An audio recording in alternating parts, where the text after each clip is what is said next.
Hello students, myself miss Deepa Kundalia and welcome in my channel. Last lecture में मैंने आपके साथ डिस्कस किया था कि पार्टनरशिप डीड होती क्या है और उसमें क्या क्या कंटेंट आपके लिए गए हैं। तो आज मैं आपके साथ डिस्कस करने वाली हूँ कि पार्टनरशिप डीड के इम्पोर्टेंस क्या होते हैं और अगर पार्टनरशिप डीड अब्सेंस हो, आपकी साइलेंट हो या ओरल एग्रीमेंट हो, उसके लिए भी क्या रूल्स बनाए गए हैं पार्टनरशिप एक्ट में।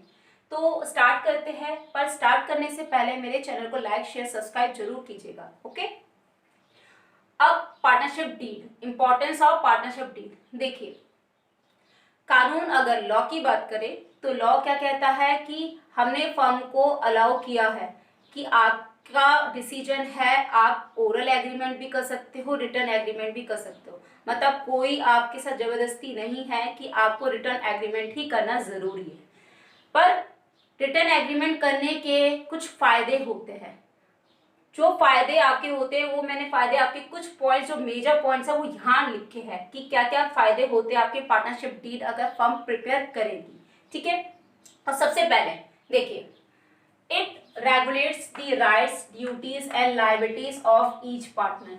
अगर हम पार्टनरशिप डीड तैयार करते हैं तो सारे पार्टनर्स को अपने राइट्स क्या है, ड्यूटीज क्या है, लायबिलिटीज क्या है, वो सारी उनको पता होगी।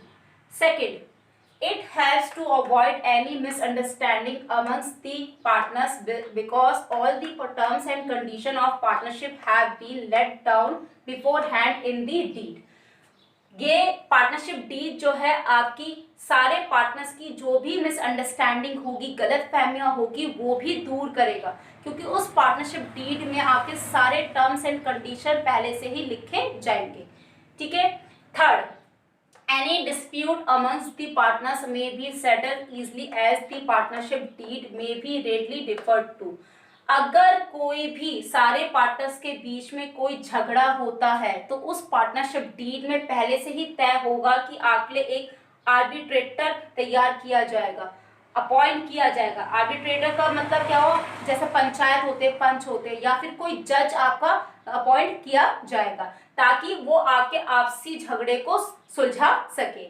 ठीक है, तो इसलिए क्या बोला गया, hence it is always the best course to have a written partnership deed duly signed by all the partners and registered under the act. तो ये आपके लिए बेस्ट कोर्स है, अगर आप रिटन पार्टनरशिप डीड करवाओगे वो आपके लिए बेस्ट कोर्स है, क्योंकि उस पार्टनरशिप डीड में सारे पार्टनर्स के साइन किए जाएंगे और पूरा रजिस्ट्रेशन कहाँ कराया जाएगा, पार्टनरशिप एक्ट के अंदर आपको रजिस्ट्रेशन करवाया जाएगा।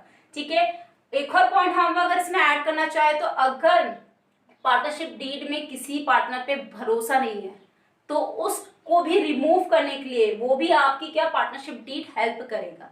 ठीक है, अब मैं आपको ये रूल्स, आपको एक रूल्स बताती हूँ कि जब अब्सेंस होती है पार्टनरशिप डीड तब क्या रूल्स एप्लीकेबल किए गए हैं पार्टनरशिप एक्ट 1932 में। ठीक है, अब देखिए, rules applicable in the absence of partnership deed. अगर आपकी पार्टनरशिप डीड आपकी नहीं की गई है, इट मीन्स आपका रिटर्न एग्रीमेंट नहीं बनाया गया है, तो आपके क्या रूल्स एप्लीकेबल किए गए हैं, क्या प्रोविजन, क्या शर्तें रखी गई है पार्टनरशिप एक्ट 1932 में, वो आपका यहाँ मैंने की पॉइंट्स लिख दिए हैं। पर फर्स्ट ऑफ ऑल अगर आपके अब्सेंस ऑफ पार्टनरशिप डीड की बात करें तो इसको हम एक वर्बल एग्रीमेंट भी के नाम से भी जानते हैं। वर्बल एग्रीमेंट का मतलब होता है ओरल एग्रीमेंट। ठीक है, उसके बाद हम इसको ये भी कह सकते हैं पार्टनरशिप डीड इज साइलेंट। जो आपके पार्टनरशिप में मेन दिया जाता है कि पार्टनरशिप डीड इज साइलेंट है, तो आपके क्या की पॉइंट्स, क्या रूल्स आपके बनाए जाएंगे। देखिए, अब सबसे पहले प्रॉफिट शेयरिंग रेशियो। अगर पार्टनरशिप डीड आपकी अब्सेंस है, पार्टनरशिप डीड आपकी नहीं बनाई गई है, तो बिजनेस में जितना भी प्रॉफिट होगा वो सारे पार्टनर्स में इक्वली डिवाइड किया जाएगा। ठीक है, आपका जो प्रॉफिट होगा वो इक्वली डिवाइड किया जाएगा। उसके बाद second point, interest on capital. कोई भी पार्टनर कितना भी पैसा बिजनेस में लगा रहा होगा बट उसे उस कैपिटल का कोई भी ब्याज, कोई भी इंटरेस्ट नहीं दिया जाएगा।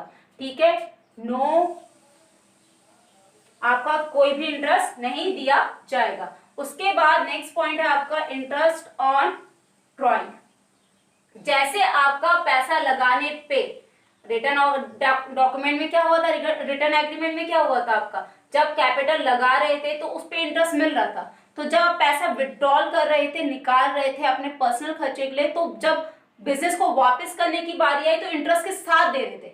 ठीक है, तो वही चीज आपकी यहाँ बोली गई है। अगर कैपिटल पे कोई इंटरेस्ट नहीं लग रहा है तो बिजनेस पे से जब आप अपने पर्सनल खर्चे के लिए पैसा निकालोगे तो जब लौटाओगे तो तब भी आपका कोई इंटरेस्ट चार्ज नहीं किया जाएगा। ठीक है, उसके बाद आपका सैलरी टू ए पार्टनर, या फिर आप कमीशन भी बोल सकते हो, कमीशन भी अगर आपको किसी पार्टनर को चाहिए होगा तो सैलरी टू ए पार्टनर या फिर कमीशन टू ए पार्टनर। अगर पार्टनरशिप डीड आपकी अब्सेंस होगी तो कोई भी पार्टनर को किसी तरह की सैलरी या फिर कमीशन नहीं प्रोवाइड किया जाएगा। ठीक है, नो। उसके बाद आपका इंटरेस्ट ऑन लोन, इसमें आपका एप्लीकेबल है। इसमें ये बोला गया है कि अगर आपका कोई भी पार्टनर फर्म को लोन प्रोवाइड करवाता है और उसका अगर रेट तय नहीं किया गया है, इसका मतलब 1,00,000 रुपये अगर बिजनेस को लोन प्रोवाइड किया गया किसी पार्टनर ने, उस 1,00,000 का कोई इंटरेस्ट तय नहीं किया गया तो रूल्स के अकॉर्डिंग उसको 6%, उस पार्टनर को 6% इंटरेस्ट मिलेगा ही मिलेगा हर महीने। ठीक है, next, admission of a new partner. जब भी नए पार्टनर का कोई भी एडमिशन होगा, आपका नए पार्टनर का एडमिशन होगा, उस समय आपके सारे पुराने पार्टनर से कंसल्ट किया जाएगा, डिस्कस किया जाएगा। बिना डिस्कशन के आपका कोई भी नया पार्टनर एडमिट नहीं हो सकता। उसके बाद each partner can participate in the conduct of business. Business का कंडक्ट मतलब बिजनेस जब चल रहा है तो वो किसी भी एक्टिविटीज में हर पार्टनर पार्टिसिपेट कर सकता है। ठीक है, बिजनेस को चलाने के लिए हर पार्टनर का पूरा अधिकार है, वो पार्टिसिपेट कर सकता है। नेक्स्ट पॉइंट है, each partner can inspect the books of firm and can take a copy of the same.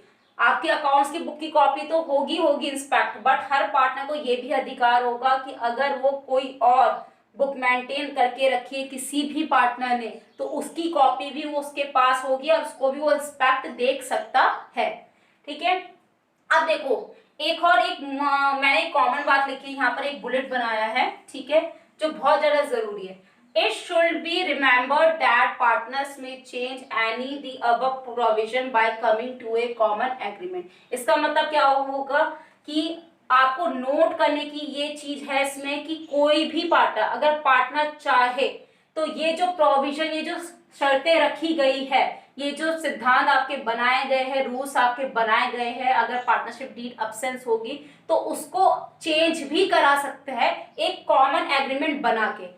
अगर कॉमन एग्रीमेंट में कोई रूल्स आपको चेंज करवाने तो आप कॉमन एग्रीमेंट बनाओगे एंड देन इनमें से कोई सा भी रूल आप चेंज करवा सकते हो। ठीक है, ये थे आपके rules applicable in the absence of partnership deed. अगर पार्टनरशिप डीड अब्सेंस होगी, ओरल एग्रीमेंट होगा तो क्या आपके रूल्स बनाए गए, क्या शर्तें रखी गई है आपकी पार्टनरशिप एक्ट 1932 में। ठीक है, तो आज के लिए बस इतना ही। Thank you, that's all for today. And मेरे चैनल को सब्सक्राइब जरूर कीजिएगा एंड बेल आइकन को भी दबाना ना भूलें ताकि मेरे वीडियोस के लेटेस्ट अपडेट्स आपको मिलते रहे। Thanks for watching.